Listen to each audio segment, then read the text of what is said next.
Here we go, Mickey. Who dares? Who wins? Not always. Hey team, how we going? It's Kaz and Lauren from In the Trenches with Kaz. Not in Kaz's trenches. Someone put in comments today. Just waiting for everyone to get on board.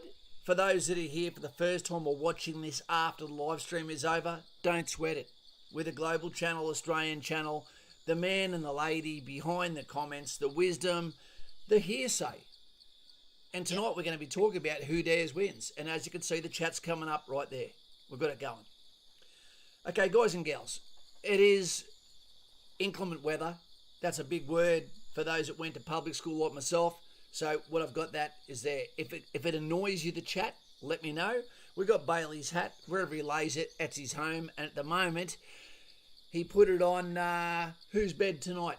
Let me know in comments, team. We've got Fugly, who's a director, which is what the blue means. Green means it is a member. Feel free to join right now beside the subscribe button. Colonel Boogie, stand fast. The only other colonel I know, other than military, is Sanders. And his finger looking good. We've got Great Dane Smith. We've got the not-so-hidden lurker. Yep. Maybe we should call him Lurkerless. I think he's like, ace level lurking. He is. He doesn't even need to hide. That's how grey he is. Yeah, the only way he exactly. could become more of a grey man is to get rid of his membership, give up his rank, so he goes back to being a grey name. Yeah, he's hidden in plain sight. Okay, Giuliano Sticker. G'day, mate. Sounds like a great drink. Bodie BMX, Point Break. That's what Bodie comes from. We've got Chronic heartburn is what I get when I eat the new chicken bites with the extra shaker from McDonald's, which is fantastic. Just behind the flavour of tubes, which are now extinct. We've got Robbie Kent. We've been talking all day. It was great to talk to you, mate. I hope you don't think I was stalking you. We've got AM at PM. We've got Country Road, take me home to the place I belong. David Crook, Bank or Shank. G'day, everyone. G'day, mate. Carl, claustrophobia is what I think of when I see your name. We have conversations too. Lauren is shining and is on the phone right now. And beside her is the devil from Tasmania.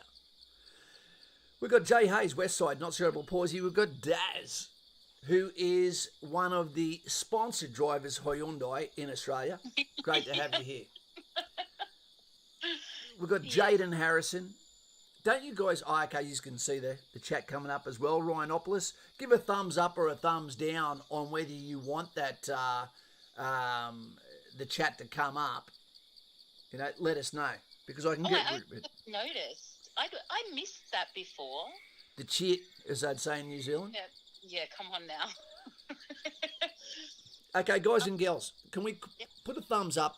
If you've just watched the episode of Australian SAS Channel 7, it was a fantastic episode tonight and so much to unpack that we're going to watch it. We're going to do another stream tomorrow night for that. But tonight is talking about last night's episode, because a lot came out of that one too. And I believe at the moment we've got Army Reservists all around Australia who aren't watching the show. And all I can say is, if I was the commandant of an Army Reserve unit, then I would be saying, tonight, let's get around and let's do observation, syndicate-based work on what do you think of this, despite the fact that it doesn't actually replicate SAS training. But you should be able to say, what did you get out of that? What's a fix? What's a sustain? What's an improve? What is something that you took away that was relevant to you? What could you do better? What do you think about the teamwork? What do you think about the confrontation, the suffering? Let me know. But that's what they should be doing. Dave Cruikshank, welcome to the Bearer of Coffee. Let's throw that to you straight away. Yep. Oops, it's hidden. I've got to put that up the back. Wait a sec. This one's coming to you, Crookie. It's important we get it up there. That's what she said. Oh, gosh. Thanks, members.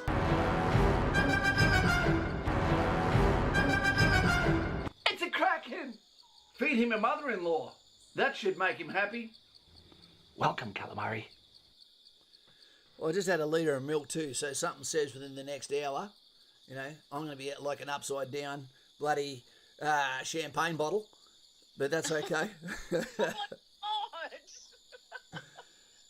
Oh Go. While you've sorry, is the Kraken finished? While you're doing the Kraken, Fugly has just said, can we get a nuts on cow for Mark Bryn, is it? He was a veteran that passed away going home from the Pink Ribbon Ride on Sunday. Oh, shit.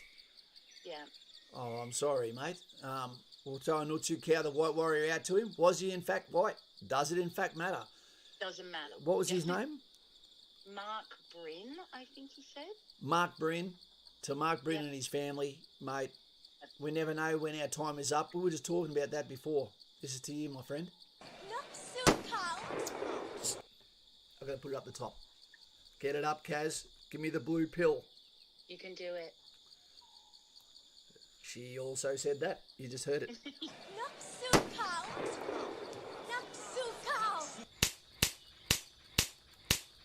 I kind of butchered that. I accept! I'm going to play that one more time for him. Yeah.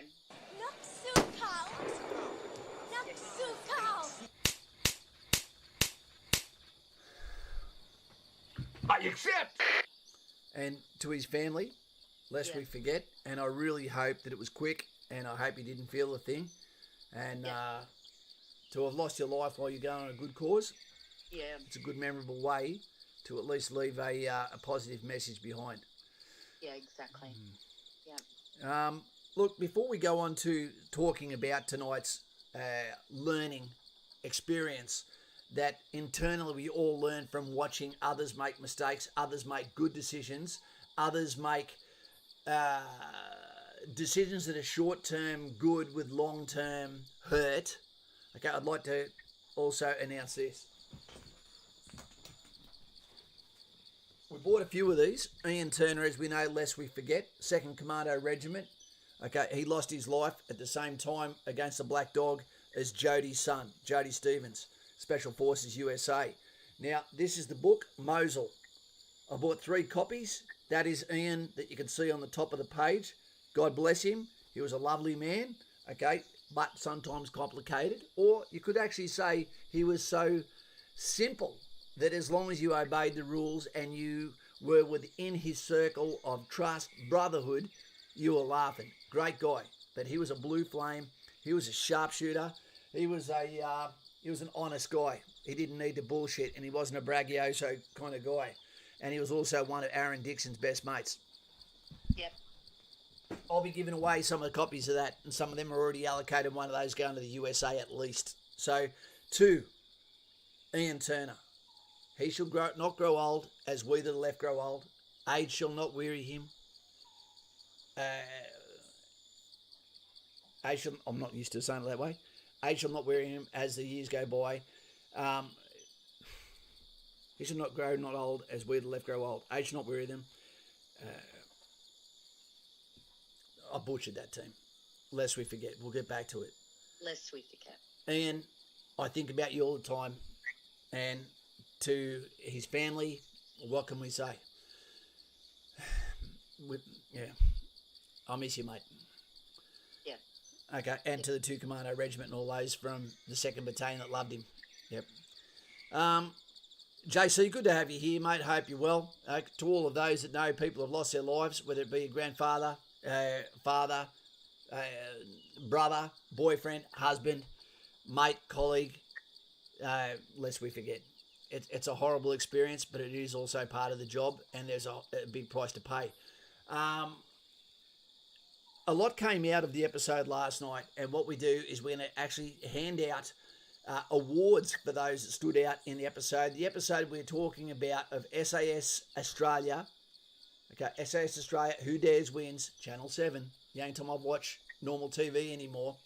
I'll read those when I get to them. The first one is Candace Warner. Okay, her resilience.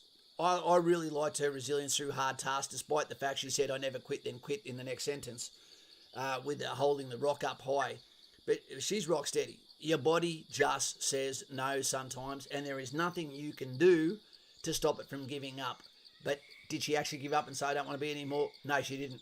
She didn't know how long that, supposedly, I don't think it went for 3 hours. I think that was a little bit of an instructor's license there, creative license. They didn't look like they'd been to a 3-hour session, and those guys could have made you vomit in 10 minutes if they really wanted to. So Candice Warner gets the first award for me for resilience, and she done a fantastic job. We've got Mitchell Johnson. He got a tick from me. I hope you haven't watched tonight.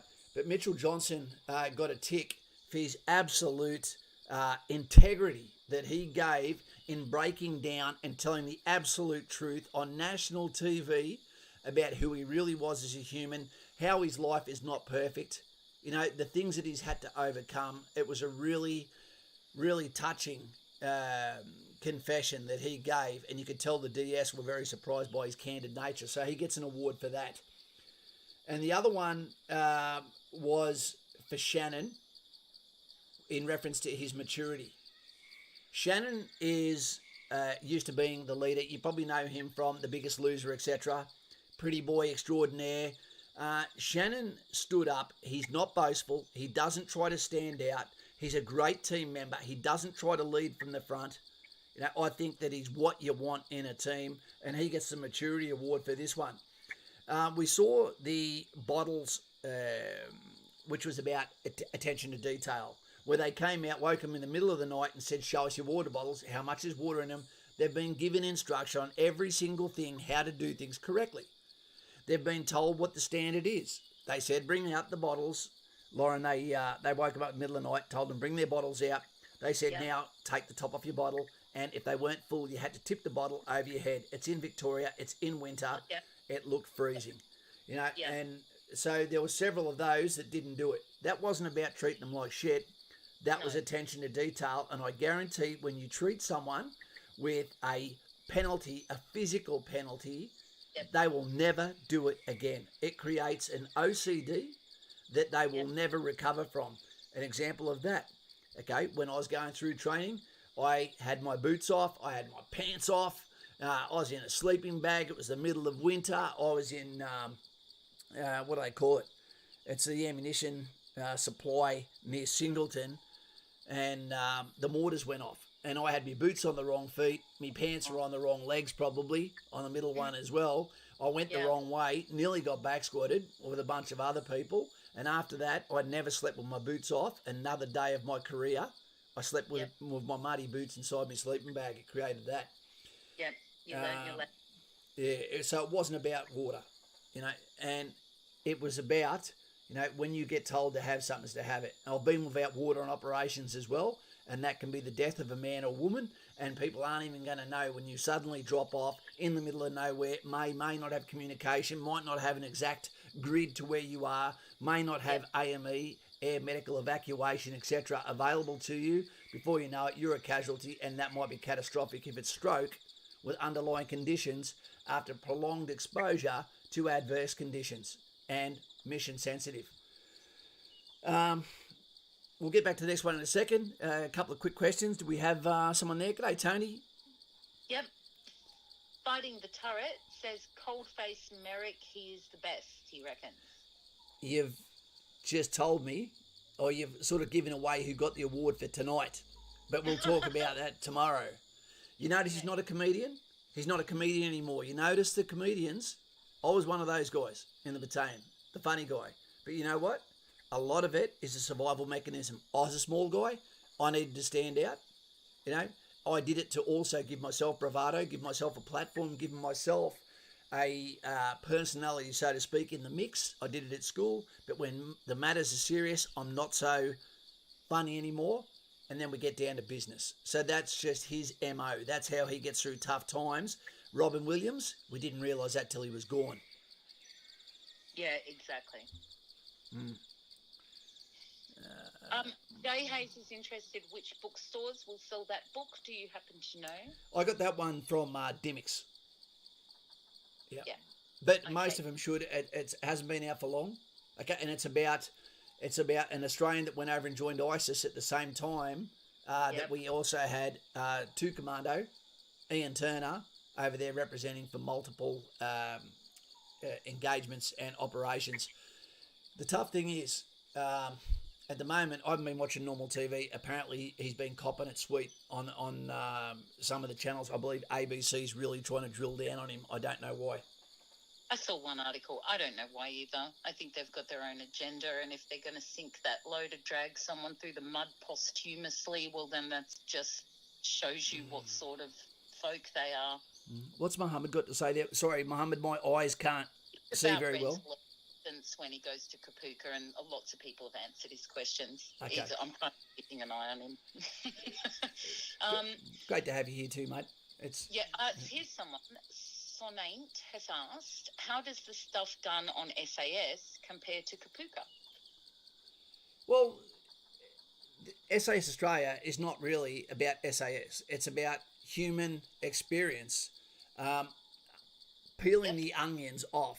You know, these guys, they're not doing something that is even at the level of what the SAS training would be, considering that everyone that goes for SAS training are normally people that have operational experience, prolonged periods in the military, have already made all the psych. They are athletes. They are exposed to training. They're qualified and everything, and still the vast majority, 80% or more, fail. So, and they also have a weapon to look after. Okay, they have probably 10 more activities a day that go into that. There's no rest. It goes for over 16 days. You don't exactly know what's coming up next. You don't exactly know how long it goes for. But I would say in some ways it's similar. It's about making a common enemy out of the instructors, out of the Kapuka, the establishment. It is about forming a bond with those that you're around that are mates, not necessarily friends, or can be a combination crossover with both. When you go to basic training, everything is about leaving everything behind you, nothing else matters, and looking 6 feet ahead of you. You know, making a game of it. It is a game show, just with no cameras. Exactly, but so they can certainly get things from the show. I think Absolutely. From what I've heard of it, that they could apply when they're at Kapuka. We're just going to throw this out to Osboy now. You're going to get the tentacles, mate. Thank you for joining the team, my friend. If you felt like calamari, Cotton Eye Joe, dressing. It's a kraken! Feed him a mother-in-law. That should make him happy. Welcome, calamari. And if I can repeat myself from before to make up for the motto I did, because it came out without even thinking about it, what I meant to say was the ode was, they shall grow not old, as we the left grow old. Age shall not weary them, nor the years condemn.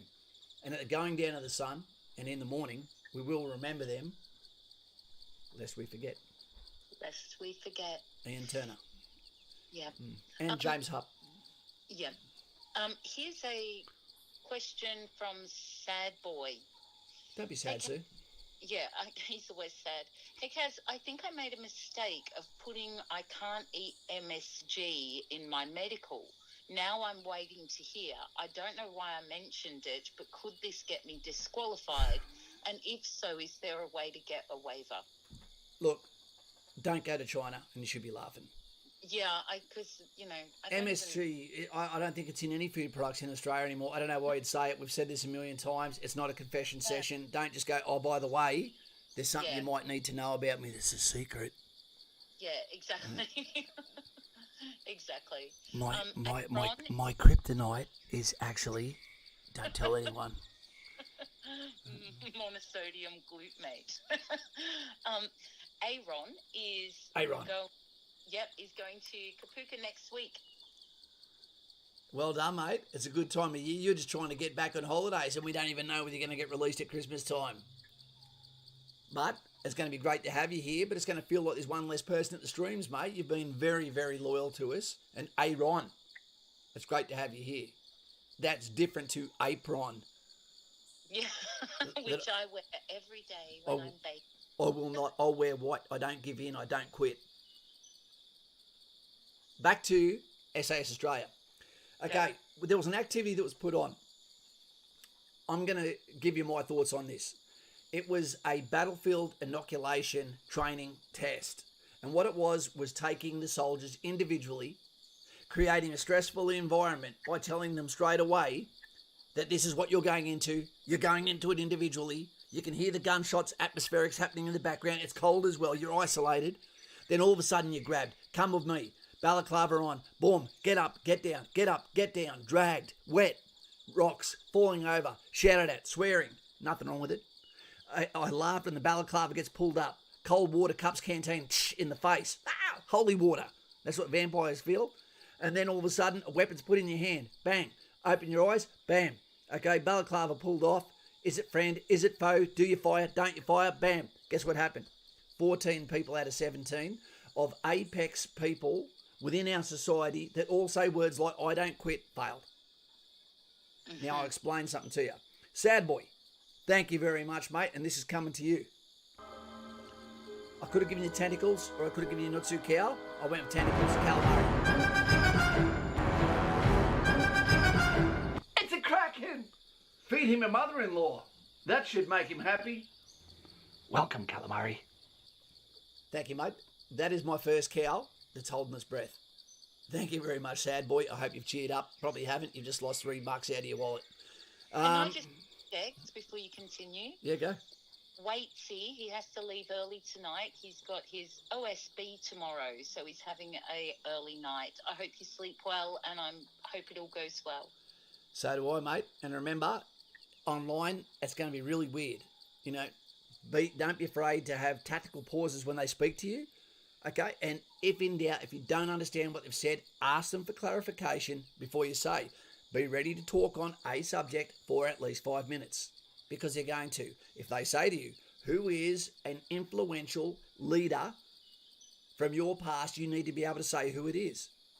Okay, don't choose one that is modern history. They probably know about him. Grab one from middle or late or early or ancient history. Therefore, they're going to go, oh, we're about to learn something here. Fantastic. Also, be prepared to answer, why do you want to be an officer?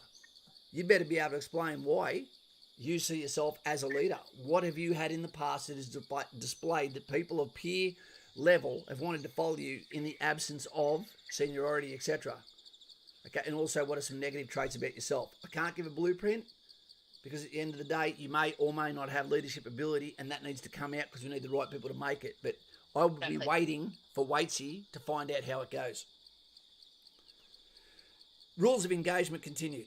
So basically what happened is time after time after time, that sounds like a song, time after time. What happened was the assailant would come out, the balaclava would come off, and they would be unable to either one, use the weapon system, or didn't have the confidence, or chose freeze, understanding there's 3 paths. Freeze, fight, or flight. No one ran. Okay, but almost all of them chose freeze. Okay, 3 chose fight. No, 2 chose fight.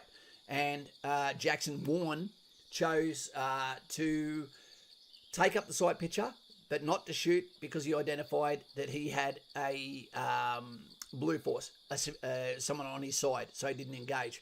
Everyone else failed. Now, one of the things I can say, the reason why they would have failed is also because when you have something suddenly occur, despite the fact that they were told to expect this, what happens is audio shutout occurs, comes flying in. Your reasoning and all the blood is now running to your brain, your heart, etc. because you are actively in shock. From there, what happens is your dexterity disappears. Simple instructions become difficult. The difference between you who are watching out here thinking that you can be a soldier because you've played airsoft or because you've played skirmish, completely wrong. You have to know that there is a risk of either failure or death. There has to be a real fear for this to kick in properly. And the reason why soldiers are better and they always win, except against soldiers, because no one really wins, because when sheepdog fights sheepdog, it's a sad event. But what occurs is we learn to train for that. Battlefield inoculation, where we train the battle shot, battle shooting. We create drills so it becomes an instinctive reaction to a threat. So there's not time for your body to kick in, which is the reason why I say courage is not soldiers necessarily going to war. Courage is when someone like you, Aaron, goes up to a bigger guy than himself in the street and is pushing a lady around and interjects knowing that he's about to get a dental bill and says, "Not on my watch, man," or someone jumps in for a stranger and saves them from, okay, fire, water, heights, okay, you name the condition. That's where bravery is, when it's against something that you've been trained at. So I believe there is a mitigation to the amount of failures these people had, and I guarantee the best lesson they learnt was by failing, because by failing, which is not like bifocals, which go in your eyes, what's happened is that, again, has created now a pathway, a neurological link, that they won't do that again. The next time they will be ready, and they'll be so scared of failure, and you've taught them how to react, and they will react next time. So the end goal of this is never judge the actions of a police officer that you see on the TV, a soldier on operations, the decisions they make. Because if you don't have the training, if you haven't been there, if you've never been in danger, I almost guarantee you would fail if you're in the same situation. So please, think of that. Okay, when you see something on TV and wonder how would you have acted under the same criteria, etc. Because, man, I tell you what, you can choose freeze real easy when something goes against what you didn't expect to occur. And that goes for soldiers that haven't done enough repetitive training, haven't done enough weapons training. They complain, "Are we doing that again? Are we doing that again?" It's not about repetition. It's about creating a smooth muscle memory action that is going to be an actions on that might save your life, when in a fraction of a second you react a little bit quicker than the person that didn't do as many repetitive actions as you.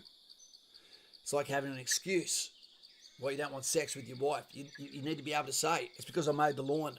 I've ingested grass. I'm sick. I'm not an object." You're objectifying me. Yeah. So that's what I'd like to say. I would say that was a standout, but a lacking of content in episode 3. My main takeaways are repetitive action. Don't question it. It's there to build a smooth muscle memory. The other one is honesty and integrity of emotion.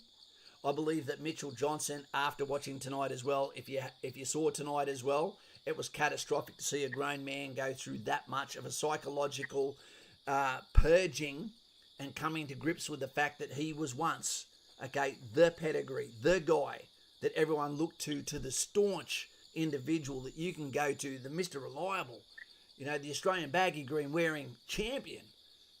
And he will feel like he's fallen potentially a long way. And if Mitchell Johnson ever saw this, I'd like to say to you, mate, I'd be more than happy to come to you, have a coffee with you, become one of your new compadres now that you've stepped outside the cricket world and back in civilian world. Well, I'm not in the army world anymore. I'm in the civilian world, and I'm glad to be here.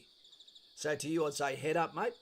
We've both gone from the fast lane to the left lane, or to the right lane in the USA. It's okay, mate. Recreate yourself. You'll be fine. And you sound like you've got a loving family. You're a lucky man. Good on you. Yeah, I think there's some chit-chat in the chat.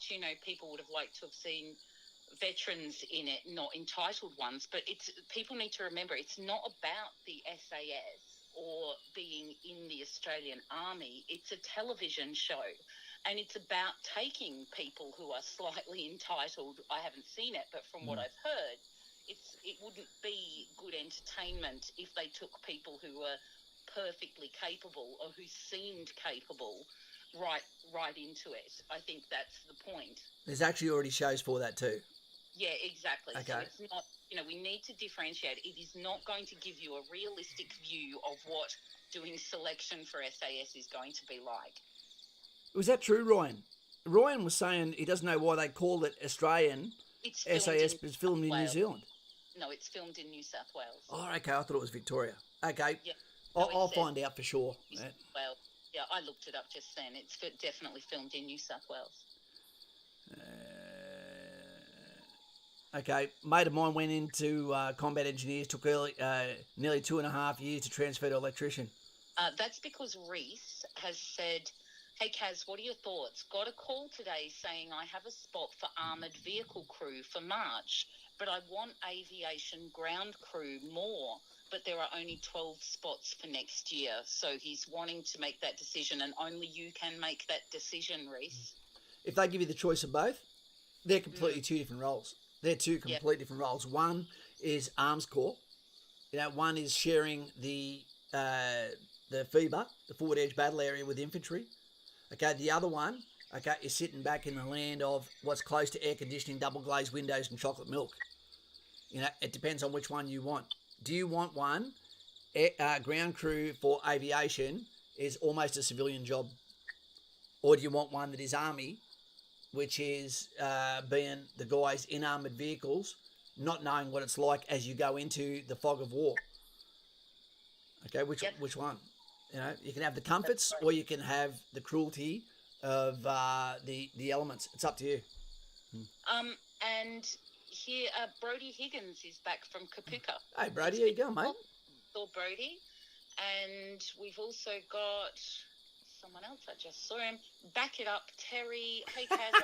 What a cool name! It's a great name. Just marched out of Singo with long tan, and am getting posted to 6 RAR. Any advice for when I get there? I've got some goddamn advice for you. What's his name? That's Back it up, Terry. Back it up, Terry. Well, guess what you just became? Guess what you just became? Back it up, Terry. Is it Tango Echo Romeo Romeo Whiskey? Yep. Yankee. Yankee. Well, back it up, Terry. Do you know what you just became, young man? Congratulations for one, getting your Skippy badge. Yep. But you just became the very first name on the honour board that's going to be going up the back here, where every single soldier that makes it through IETs, regardless of corps, will be on that board. You're going to be the first name ever. Back it up, Terry. Wasn't our S. Bryce from 6 RAR? I think so. He's not even here tonight. He would be able to give you a lot of... What was the question? He was just wondering, he's getting posted to 6 RAR, and he wondered if there was any advice for when he gets there. Okay, we're about to talk about that. Can we get some thumbs up there for the Skippy badge recipient from Longtown Platoon, which is also where Felix got pneumonia, missed out, and is waiting to go back into training and get his Skippy badge. So can we get some hands of colour in the chat for Back It Up, Terry, the first person to go on the honour board?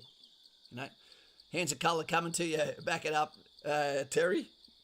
It sounds like something a Navy guy would say to you, but yeah. Well done. Okay, so you're going to go to the battalion. The first thing you need to do when you get up there, mate, is remember, keep your mouth shut, marry their family, which is the platoon. You're going to get there, they're going to allocate you to a company, which will allocate you to a platoon, which will allocate you to a section, and then you'll be put into live-in accommodation. When you go there, it might even be likely that you're about to go straight back into quarantine. Good luck with that, as much sleep as you can get. Don't buy too much shit.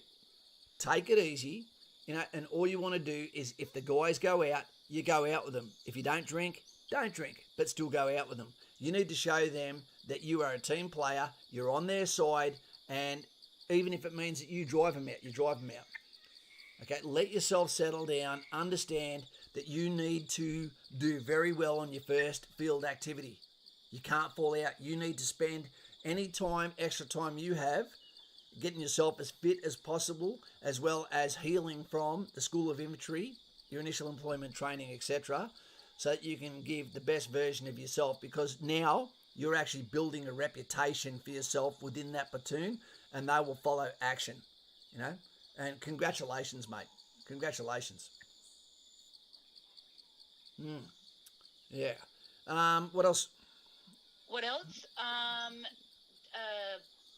Brody Higgins said he had a couple of guys going through it with him at Kapuka who had asthma. Yeah, because if it, like we were just talking about it with Declan, if it's mild and well managed, even the recruiting site will tell you that shouldn't be a problem. But what scares me is this has been disqualifying medical ailment. Yep. Since the army existed. I hope this is not following, the lack of standards required and the dropping of standards that have fallen in line with what looks like the pussification Yep. okay, of what's happening with the ADF. And So it's starting to get noticed in other countries too that are also starting to comment that Australia is going down the same identity politics, affirmative action, failure that's starting to occur.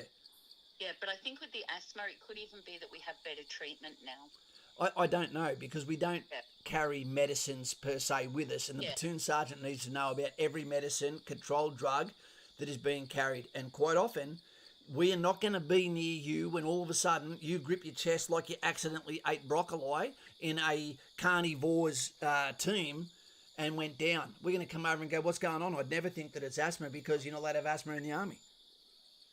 Yeah, exactly. But I believe this is a seasonal asthma, and if they say it's okay, then for your role, then I'd say go for it. Okay. I hope it's not an arms corps, but because seasonal, guess what? Yeah, exactly. Infantry, seek out, close the enemy, kill or catch him, season, hold ground. Okay, repel, attack by day and night, regardless of season, weather or terrain. Exactly, and you can't, you don't want to cost other people's lives or your own. Yeah. David Cruikshank, who is our new member, I think, tonight. He is, Sir Cruikshank. He passed all the assessment session steps, waiting on medical to send me a letter requesting previous service medical records. Yep. After that, we'll finally get an enlistment date, hoping for a quick enlistment. Well, I hope you do too. Is there any chance, Mr. Cruikshank, that your father was in the army? Because I've worked with the Cruikshank before. Yeah, there's a few Cruikshanks getting around. Yeah. It Johnny sounds like D. someone from Scotland with a sword on their back. It could be. I plan on contacting a recruiter this week, and I plan on becoming an infantryman. Well done. What are some key questions they will ask, and what are some of the answers? No, you need to answer them yourself is the point is, they have a vetting system for a reason. And perhaps check out some of the other videos. The video you did with Dicko was really informative. Look at our catalogue, man, and look at the title, because I try to make the title actually fit the actual content. This is going to be what your Holy Grail is. It costs about $1.78. It's a Skippy badge. Only one of two hat badges that are earned outside, okay, of after Kapuka. Mate, some of the questions they're going to ask you is why infantry, for starters. They need to understand that the reason why you're going there is for patriotic reasons, because maybe you want to start closer to the tip of the spear and then work your way backwards because that's a natural progression. Maybe it's because you want to join the army and you want to be there for 40 years. So it makes sense to go to the element that is everyone else is supporting. Okay, so by being infantry, what do I want? What do I need to be supported? So then when you come back from that and you do a trade that can transfer over to potentially something within civilian industry, you can go, okay, well, that's what I wish I had been in so I could provide myself better support if I had that. And then from there you could go on for a trade. You could be in a Tesla truck in the army, which is supposed to come out next year. Not for the army, but a Tesla truck's supposed to come out. Yeah. Yeah. You got any more on that show? More on tonight's. But last night was, don't tell everyone what you think you're good at before you've been tested. There is so many people on that show particularly that are saying, I don't quit, I don't do that. Be very careful, because if you tell people like myself or an instructor I don't quit when I'm getting ready for your PT session, or SASR guys or SAS guys or special boat service guys like bloody Ant Middleton, they'll make you quit. They can make you quit. Yeah, no problems at all. Yeah. And one of the things last night that really, really annoyed me, I believe that Ant Middleton dropped the ball last night on one of the things. What they did, they gave everyone, it was a quit challenge, which was basically a punishment, a penalty. They knew that they were going to find someone that didn't have the water in their water bottle, therefore they were going to get to give them a beasting. Okay, so basically they said, go and pick a rock that you were going to have as a friend now. That's what we call it when we give you something heavy. And they got rid of that too in the pussification, because what they don't want to do is make it look like an illegal punishment, despite the fact that I do every single push-up that I give to someone else. I will do everything physical that you do. And if you're wearing webbing, I'm wearing webbing. I'd wear what I have so you have no excuse to fail. But what happened was, they said you're going to hold the rocks up in the air for 3 minutes. Now, Miss Warner couldn't hold the rock up for 3 minutes, and she let the team down, which meant they had to go through it again. So once again, muscle failure, she couldn't hold the rock up for 3 minutes, the rock she'd chosen. Now, what that should have been, we're going to do it again and again and again until one of you quits. And we're going to be here all night until one of you quits. And that is enough just to say that to make someone go, oh, I might as well quit now. But they didn't. They changed it. And instead of keeping it a penalty, they said, let's change it to 1 minute. And then they just got it in the 1 minute. You're going, you just blinked. You gave ground back to the trainees. You showed a moment of weakness that now they know there is a chance that you will back out. And it happened again tonight. They gave them an easy option because I don't think they expected someone to have such a big mouth. Yeah. Yeah. The rock thing sort of confused me at first when you're explaining it, but then, kind of made sense. Ferris, if I tell you that the penalty is going to be this, then I have to go through with it. Yeah. Robbie Kent, he goes, the keeper of hounds, says, Kaz, what do you think of Ferris? I didn't know what to think of him until I watched tonight, and I think I've made my decision. He's very capable. Okay, just a sneak peek. This is a kid with a big mouth. He keeps going back to bullshit about his cultural background as a freedom fighter, a Mountain Dew. Bloody is the reason why he's so aggressive, physical, outspoken. He fucked up again tonight, okay? But then when it come time to being the leader of an event, he was a mouse. Crickets. Physical, yeah, right. There, said nothing. You go, so when it matters, you say nothing. Okay, but when it doesn't matter, when it's a penalty, when it's a moment of weakness for others, you made their time worse. There's always people in a group like that, and he may simply be a narcissist. He may be someone with short man disease. He might be someone on 1 centimetre off having short man disease, and sometimes it comes out of me, especially on the dance floor. But, I honestly don't think he can help himself. Yeah, no, maybe not, Nah, JC, it's not the reality team with Kaz. I just think there's so many human lessons that could be learnt by watching this episode. It's killing me that the Army Reserve tonight are parading and not sitting around watching that and learning from this exact episode where platoon commanders and platoon sergeants together, okay, section commanders together, diggers together, go away in your syndicates, watch it, and then come back and give a quick presentation on what you thought of that, what you thought were the fixes, sustains and improves, how you can see that in yourself, and what you could do to alleviate that, and how you could make yourself a better team. Leadership, it was lacking. Yeah. Yeah, I don't watch the show either, JC, but I do find it does always seem to produce some interesting dialogue. I love the show. I would love to. This should be watched by year 11 and 12 students at school because they're seeing a slap of reality that's occurring that shows them, don't be offended when someone speaks to you about this. Just choose action. Don't be offended. I don't know why people get offended. Don't get offended for yourself. You don't fight because someone says something about you. You fight because someone says something about your friend or family. Yeah, exactly. I get offended by ignorance sometimes. I do so. Hey, Benny C's just put a uniform on.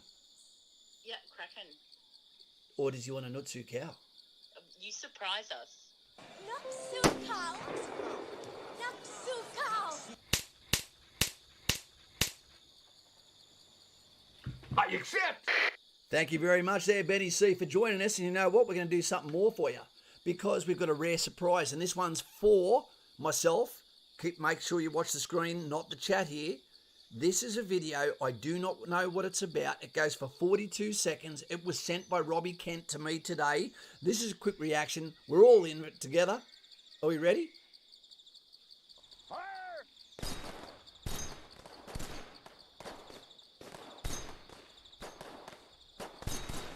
Okay, World War Two.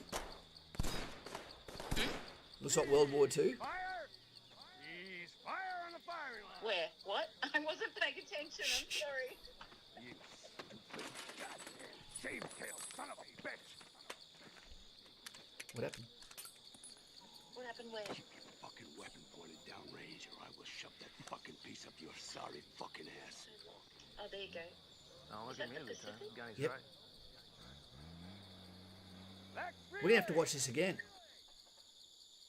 Okay, so what it looks like is a range incident, and it appeared to be what I believe to either be a CSM or a platoon sergeant with his soldiers doing a range practice, and something happened with the lieutenant. I didn't see what he did. So I think what this might be is about the delineation of ranks when it's okay for below to have a go at higher. Oh, here we go. Conflict between the rank systems, despite the commission. Wait 2 seconds.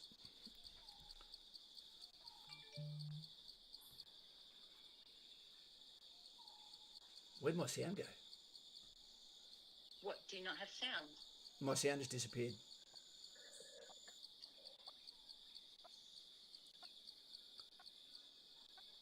I can hear it. I can hear it on the stream. I can't hear it now.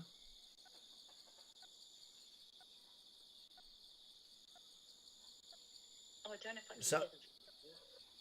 So it looks like a new platoon commander is at the range. I'll have to look at that again after. It looks like a new platoon commander's at the range. The soldiers are doing their shooting, probably preparing to go and fight the Yellow Peril, the Japanese in the Pacific. I can't remember this scene. And basically what's happened is the platoon commander has pointed his weapon, the most dangerous weapon, the most useless weapon, the 9mm pistol, probably a Browning or a Colt, okay, and he's pointed it in a dangerous direction, and now he's getting his ass kicked by the platoon sergeant, and then he's looked to the side to another officer as if to say, can he talk to me that way? And the answer is absolutely I can, and I'll deal with that soon. So don't think because someone has a commission that they are free of retribution for actions, especially if something is in a setting that needs to be fixed now, i.e. a dog shitting on a carpet. If danger is happening, there is no rank. The nearest person sorts out that problem and they do it stat, like a Zyrtec, for those that remember what that is. I know what a Zyrtec is. Yeah, that's a good one. We're going to put this up here too because I made this today. Bam. We'll put that up there for a while. Mate. Guys and gals, I've had a lot of situations. And make sure you subscribe right now if you can. And if you can, let's press like, please. I've had a lot of situations where there's been officers in positions that have made a monster of something or are about to make a really big mistake. You know, and topically, you're the only one in a position that can prevent that from happening right now. Your job is to do that. You know, if they get butt sore because of that, I can tell you something. They would rather you kick their ass right there than it go up the line and then their hire finds out about it, or someone gets injured or killed because of negligence. You know, and where this can happen is around live fire attacks, C-class ranges, which is normally a movements box with live ammunition in close proximity to each other, where the most dangerous person is normally the person at the most at the rear, and normally the person that can do the least push-ups, which is the reason why I don't want females to go to infantry. Guys and gals, the person at the back is considered the danger man, so to speak. You know, when you are fatigued, your audio shutout occurs, comes in. Okay, when you are fatigued, it's harder to lift your head in an unnatural position. When you are fatigued, dexterity disappears. When it is live fire and there is fingers moving around near triggers and weapons are starting to point off access and you're at the rear man, that only leaves one thing that can do, and that's start to laser other teammates. And when it's a live round and a safety catch is forgotten, a perfect storm, a finger, a jolt, a trip, a bombastic fall and around his discharge, for some reason, the laws of gravity and the final destination, someone can actually be taken down by their own people in training, realistic training, and it happens. Okay? Yeah. That can happen. That's why we can afford to offend, we can afford to be brutal, and I also will always I will always emphasise that push-ups equate to firing movement, to combat capability, run down, crawl, observe, aim, fire. And if you can't do push-ups in clean skin, and I'd want you to be able to do 60 at least in PT gear, then what are you going to be like when you've got 14 kilos of body armour on? Okay, when you've got another 7 kilos of webbing, when you've got a helmet on, when you've got night vision equipment on, okay, when you've got ammunition, water, nighttime, and you're pre-fatigued. Add that to it, and you just became dangerous. Yep. And that's a simple fact, Jack. There you go. Yep. There's a really good book recommendation here from Edmund's World. He just finished reading Making a Warrior by Keith Fennell. I wish I'd read that. Yeah, he said it was a great read. It's about his experience going from recruit training to SAS, then retirement. Sounds like a good read. We've actually got a lot of readers here. I love that because, you know, I'm a bit of a bookworm. Which is the reason why.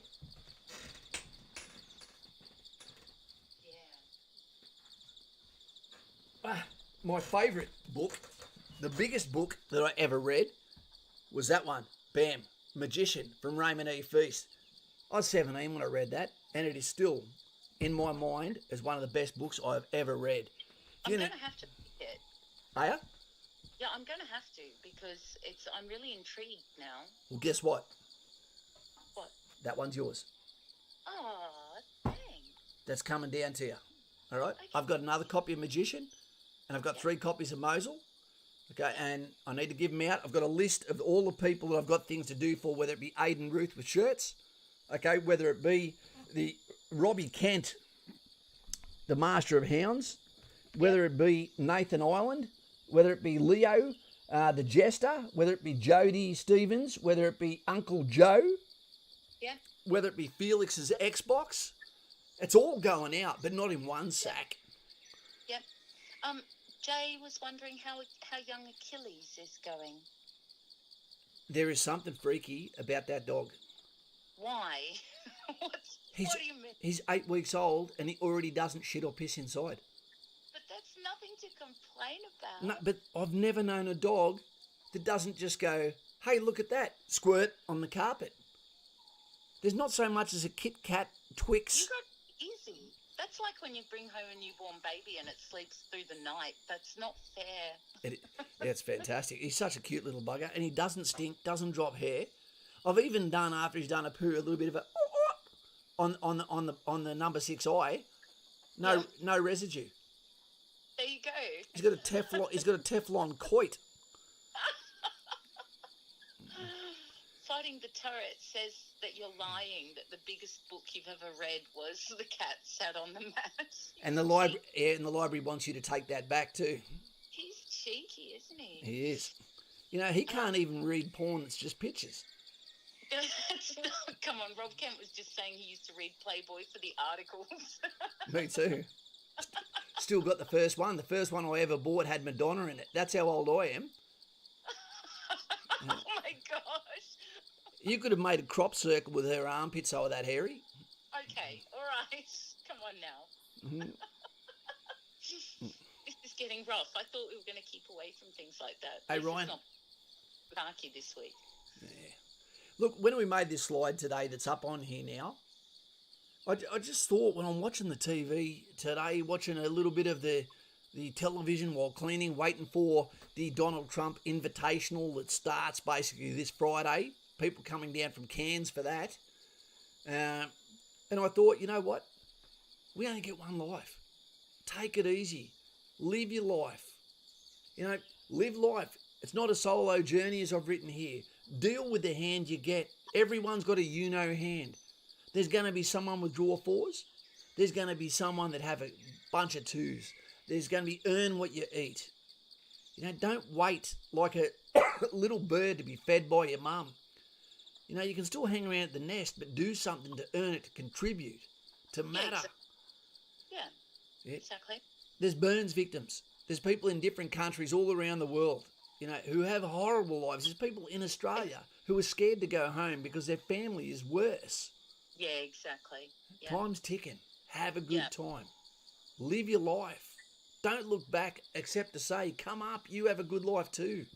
Yeah, exactly. We were just talking about this before, weren't we? You know, that when a lot of people die, they're making plans for the future. No one knows when your time's up. You can't see around corners in life. Mm-hmm. You really do have to make the most of it. You do. You know, look, I'm 49 years old. 49. And when I joined the Army at 19, I'd already been an Army reservist for 2 years. No one had been overseas since Vietnam. The only thing I was scared about, I didn't join to go overseas. I joined for the big adventure, whatever that looked like, and because I couldn't think of anything else to do, and Alison Catalov was a girl I had a crush on I was never going to get, so I needed to get the hell out of town so I would stop going crazy with this vixen who had a chance with me then but not now. But I joined the Army, get to the battalion. Before I know it, I'm in New Zealand. You know, I'm also at Hawaii for Gold Eagle, you know, playing football against bloody Marines. We've had people going to Cambodia thinking lucky bastards. You know, all of a sudden Somalia comes, I'm called back off leave, and just to be told, you're not going, get your ceremonial uniform ready. I wear my medals on the left. Sorry, didn't have any. Okay, and then all of a sudden, you know, nearly crying because I missed out on what I thought was going to be the only trip in the century, and then I'm off to Rwanda. We're over there for massacres, for cleaning up in Central Africa. Never heard of the place. We get back, before we know it, we've got John Howard saying, we're expecting a lot of casualties. You're going to hit the ground first. Good on your 2nd Battalion, the Royal Australian Regiment. After I'd pulled away from Dan Pronk, who went to SASR, you know, and then next thing you know, I'm going over again. Meet the girl of my dreams, okay, who wasn't interested in me. and then all of a sudden I'm got a bleeding asshole with a disease. You know, not many years later, I'm the head of security in bloody Egypt, okay, in all these historical places, in the tombs of kings. Then I'm lost in Italy. Then I'm back here. Now I've got a baby. Now I've got a puppy. Now I'm kicked out of the Army for mental health. Yeah, but you've got all of us. Yeah, that's right, but this is all before 50. Yeah, exactly. And, you know, a bit the same as me. I'm nearly 50 too. And it's, you know, I would have never, when I was a girl, if someone had told me all the things I was going to do. When you're a girl? And all the amazing people I was going to meet, I just wouldn't have ever seen how that could happen. It's crazy. Fighting the Turret with Suarez is similar. Yep. You're exactly right, Lauren. You don't know. If you were below the age of 22, can you put a thumbs up now in chat? If you're 22 or under, just out of curiosity, just throw a thumbs up. Could you imagine someone being 18 years old now that just finished year 12 last year, or they're 19, they finished year 12 last year, they're in their first entire year of their adult life, legal adult, you know, is 2020. This is the first crazy year. You'd be thinking, I can't do another 98 of these. Yep, exactly. JC, get out of there. JC. J.A.'s is wishing he could. Yeah.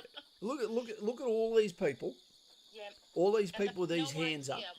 What their journey is going to be, or what twists and turns and ups and downs, and you've got to be able to make it through the downs, and the downs can be really low sometimes. Yep. So snakes and ladders. Make good decisions so that you have fewer lows. One of the best things you can do is be part of this channel, become a member as soon as you can, so you actually separate this channel from the other channels, which there's billions of, okay? There's more than 10. Okay, so that you feel like there's an affiliation for the one channel that talks back to you, because this is the only one. Get it through your goddamn heads. We're here for you. Yeah, we're the Forever Channel. We are the Forever Channel. Yeah, we are a great community, you know.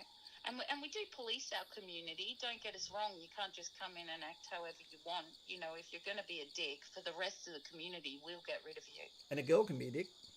Yeah, for sure. Get rid of one week. I've got some things I'd like to catch up on that you may have missed in the chat. Yeah, of course. Is that okay? Of course. You won't. This is not even fair. Fugly is getting a full night's sleep when young Harley was only 5 weeks old. That's not even fair. Yeah, but he's a glazier, so that means that Harley is crying. He's just got the double glazing. Just like the donuts that JC loves the most. Oh, you're so cheeky to each other. You know he doesn't like them. Yaros also had his hernia operated on. Oh. Yeah, and he told the anaesthetist he's going to fight getting put under, but not a chance. They have some good stuff. Yeah, you always lose that fight. It's the drugs that kill River Phoenix. It's awesome. I love it. Do you feel like a kebab now? I do. I love a kebab. I said that just before. Every time I see Yaros, I start thinking of melting cheese on meat. Yeah. The delicious taste of tofu. Yeah. Mr. P wasn't here tonight. I hope he's okay. No, I knew it would be past his bedtime before we started. We started late, remember? Emma C, off topic. But if you never talked to a guy that you play cricket with who has a feeling we should date, how do you not ruin the rest of the cricket season? Need something better than laughing faces. We can't guarantee you we can give you anything better than laughing faces. What a fantastic thing. So you play cricket, okay, which is not a contact sport like netball. Okay, so how topical is that you're in a team where there's more men than women, Emma's in the team, and one of them has a romantic interest with you despite the fact that it's bad for the cohesion of the team? Well, how do you feel about it, Emma? If you like him, then you can go for it, but it might get awkward if things don't work out. Or do you not like him, and then it's already awkward because you want to not ruin the team spirit? Well, picture it this way too. You know, how's that any different to if you went to a unit and you go to Kapuka? There's going to be someone who likes you, but you know not to do it. Look, there's going to be some sexual tension and you need to be able to get around it. But if this guy's been quite forward and said he has a feeling we should date, if you're not interested, just say, I have a feeling we shouldn't, you know. In saying that, but the one advantage I'd say with this for you, Emma, and for, we'll call him Don Bradman for now, is the fact that he wants to date you, not because of the way you look, but because of who you are as well, because he's got a chance to actually meet you through the team. So he's there for your personality. He's not there for your carcass. I mean, your body. So maybe it's not a bad idea. He actually knows and respects you. She may not be interested in him at all. She might even have somebody else. She wouldn't ask this, but she wouldn't ask this unless she liked him too, and she secretly... No, that's not true. I have to disagree with you because let me tell you, one of the most awkward things in the world as a lady is when a guy likes you, but you really, really are not interested in him and you don't want to make things weird. You don't want to hurt his feelings, but you especially don't want to lead him on either. All you'd see, and I tell you what, there's one thing I can tell you. Guys are a lot tougher than girls when it comes to facing rejection because it happens to us and we know it's a numbers game. What you do is to him, where there's no one else around, go up to him, Alan, we'll call him, Border, if you will. Alan, I'm just letting you know that I categorically mean this and I will never deviate from it. You and I are only ever going to be friends. Yeah, and just do it like a Band-Aid. Yeah. Rip it off quick, make sure it's look, if people crap on about being friend-zoned, you just have to forget that because what's so bad about being friends with a woman? Nothing. And let him know. Yep, you have been friend zoned, mate. I'm just letting you know. Please don't waste your time here because that's what you're doing. I like you. I love the game. And you're not going to come between that. Yeah, you'll soon learn if he's a bit psycho or not. You know, but yeah, definitely if you're not interested, make it very clear that you're not interested and do it as quickly as possible because the longer it takes, the worse it's going to be and the more he's going to build up hopes that it will be different. So she's not interested. That's fine. Let him know. Guess what? We can take it. It's not even a big deal. Yeah, exactly. And if he can't take it, he can learn to. Yeah. You know, it's got to grow up. It's better than him chasing, thinking that out of saying hello and being polite that maybe you like him. So just let him know. He can take it. Yeah, exactly. I'm sure it'll be fine, But I think if I was the dude, I would rather just know straight away. I don't know, you're a dude, would you rather know straight away? You wouldn't want a girl to lead you on. Yeah, but it's one of those stupid things that chicks do that get themselves into trouble where they go, oh, that was an actual test. I was interested, but I wanted to see if you'd still chase, you know. Yeah, I don't think I don't think all women do that. I think maybe manipulative ones do, and you should keep away from them anyway. Consider it a bullet dodged. There's something sexy about crazy. What can I say? Yeah.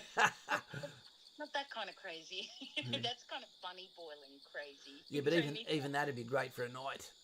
Yeah, but it's not just a night though, is No, it? it's not. No, it's not. And I can tell you that. I can tell you that. Put a thumbs up. Put a thumbs up here if you're a guy. Yeah. And you've said, I will never, ever go that way again. And then you've had a few drinks. You felt like even the girl behind the bar didn't give you eye contact. You didn't get a kebab. You know, the taxi cost you too much. And then you go home and you've got 2 bars left on your phone and you go, Sarah, how you going? Yeah. I was thinking about you all night. And the next day you wake up going, oh shit, what have I done? It's a mistake. Don't do it. Thumbs up, be honest. Yeah. Okay. Peter Cram has definitely done it. And look at him, he's on the main screen as well. Remember, we're Australian. We don't go backwards, okay? Kangaroo, emu, we go forwards. You tell me now. You tell me now. Come on, folks. Stay focused. No drunk texting your exes. It never works out well. Yeah, No. look at Carl. He's on the fence. Action Jack's done it. With a name like Action Jack, you're gonna get yourself in the shit. He does it every Friday. Luke's doing it now. Sebastian, Kane. It's a common thing. Don't do it. No drunk texting your exes, guys. Kaz, what's on the back of your hand? Little girl. Okay, my little girl's friend put a sticker on there. She wants me to be tested that tomorrow, she's in kindergarten, that I still have it on, that I care about it. So I'm going to pretend that I'm from the UK. I'm not going to shower tonight. Oh, bless her. It'll be all manky by tomorrow, but that's fine. That's still okay. There. And we've got a date, a play date with her and her dad tomorrow afternoon. So it's going to look weird, but Oh my gosh, that's adorable. Dad's looking after their kids. Yeah, that's dadding done right. Dadding. Yep, dadding. If that wasn't a word, it is now. Guys and gals, listen to me. For all those people that were young before, fantastic. Congratulations. You've found this channel and actually have time in your life to have the time of your life. I don't want your life to be a pamphlet. Okay, I want your life to be like this book. So if your kids sat down, grandkids, in 50 years, and by the way, you're going to want kids, it's fantastic. It's the best, Jerry. The best. Then you want to have all of those stories that they want to come and sit and listen to, and you want to think, dude, when I was 20. Because if you go up to someone who's 50 years old and they can't tell you any interesting stories about their life, then holy shit. That's a life not lived. Yeah, it's true. Even if you don't leave Australia, tell us about the best ute you've ever owned. Tell us about the time, what it's like to put fence posts in summer. Exactly. Look, I've never left Australia, but I tell you what, it doesn't mean I haven't had adventures. You're in Tasmania. Yeah, but I've had adventures before I got here. I've had some down here. Okay. I like to go into the forest, into a little hunting cabin sometimes and get snowed in. That's quite adventurous. Very wicked. I could imagine you to go in there, sneak in there when you see people going towards a little cottage, and then 2 or 3 of us go in there and just face the corner like the Blair Witch Project, just to scare the shit out of them. I reckon I can scare you heaps really easy. I love scaring people. Yeah, do you? Yeah. All right. Maybe it's going to be on. Marcus is asking about medical appeals. All I can tell you, mate, because I know nothing about them pretty much, except for the fact, because mine all failed, is it has to be medical evidence, new medical evidence that has come from a doctor or a specialist, not from what would you call it? Not from someone writing a referral, not from someone writing a character statement. It has to be new medical evidence. And what they want is that a doctor will vouch that you are okay, that you're worth spending $500,000 on over the next 4 years. Because it costs at least that, but probably 2 or 3 times that. Having said that, a lot of people do manage to do it, though. They do. So They do. it's worth the effort. Luke Hutchins just wanted to say thank you for all the help. And he finally got his enlistment day, and it's the day after Valentine's Day, February 15th. That's awesome. That means you can promise her the world, and then, Go. like a sailor, you're out of there. Just don't drunk text her later. Oh, I can imagine. This is my last night, baby. This is your last chance. I'm leaving. I won't be back. Where are you going? Oh, a couple of streets down, but, we are moving. You're such a hopeless romantic. Okay. And Peter Cram's is the day before Australia Day. That's a great time. 25th of Jan. Yeah. That's fantastic. Do you take the hangover into Australia Day? It's a tough one. I love Australia Day. The weirdest place to go for Australia Day is actually the ACT. They all get the hell out of town. It's like a ghost town. It's a really weird feeling. It's a little bit like a ghost town sometimes anyway. It is. To be honest. Albino Nick, it's his birthday tomorrow. Yeah, nice tan, mate. Oh, yeah, happy so birthday to you. You're his biggest fan. He wants to wear your skin to his birthday. Oh, what? No, that's from a movie. I accept. I don't know which one. It's like a Blades of Glory or something. It's 9:59. Let's talk for another 2 or 3 minutes, and we'll get out of here. Pete Cram wanted to know if you've got an enlistment book going for next year yet. No, not yet, but we'll be putting that video out because we've got plenty of time for that one. Guys and girls, let's do a quick wrap up on last night. Yeah. Okay, because that's what the video is about. The SAS Australia is not about being SAS. You don't get a qualification. It is a game show. It is. It's a reality show. It is about testing the mettle and allowing people not just to develop within themselves, but to challenge them and expose themselves while teaching so many that are observing a little bit more about themselves and giving you a slap of reality that it's okay to be spoken to harshly in your face. It doesn't hurt you. What it does, it inspires you through desperation or inspiration to move, to meld as a team, and to achieve a mission with a mutual enemy being the mission, the staff, the threat force, etc. You will have to dig deep within yourself. You will see by watching this show, and I think it's a fantastic show, that the mind can be harder than the body. I don't believe that bullshit. It's only 10% body and 90% head. That's bullshit, because if you're not fit, you can't keep up at all, regardless of how good your head is. It's like a crippled person can't go, I could do it because I've got a strong mind. No, they can't. But honestly, guys, I've been in 100 of these situations when army training, or whether it be a situation, an operational environment where you're going, what the hell do I do now? And guess what? You're wearing a uniform, you've got an Australian flag on your arm, you'd better have dug deep into what you can and can't do, what your failure rate is, what you're physically capable of, what your medal is, before it comes down to make a decision right now, choose fight or flight. And if you don't, not just you, but the rest of the team will cop the horns. Because I'm telling you now, the law of averages is that the weak player within the team always seems to be the one, which is where the point of contact occurs. It doesn't happen just at the north point. Okay, it always happens off to a flank. It can happen to the rear. Situations occur, and you have to come up with a decision. And there won't be a platoon commander, there won't be a platoon sergeant, and there may not be a section commander to put an idea in your head. Otherwise, they would have taken command. And also, one last thing, the strength, okay, the power of human touch. What do you mean, Kaz? Because this is the summary. If you see someone, okay, that is struggling with a decision, then like a grounding rod, you go over and you put a hand on their shoulder to let them know you're not alone. If someone's having a hard time, you can break them out of that solemn mood by just gently putting a hand on their shoulder.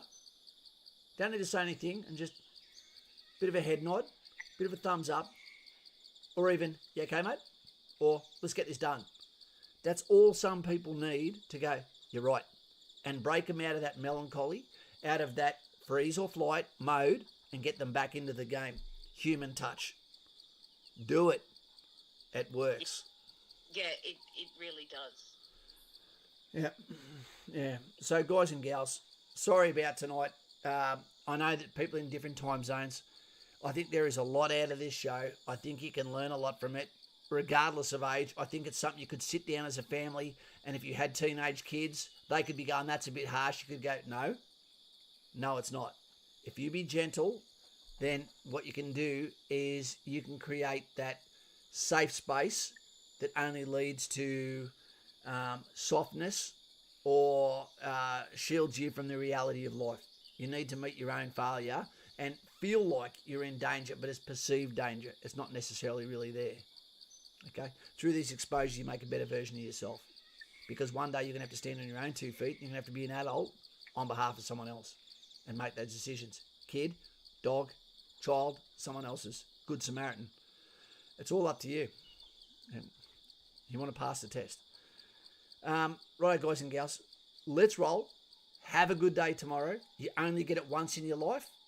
Yep. I had a bad day on the share market today. Don't care. Doesn't Still got matter. enough money to buy a chicken leg tomorrow, and I've got 2 of my own already.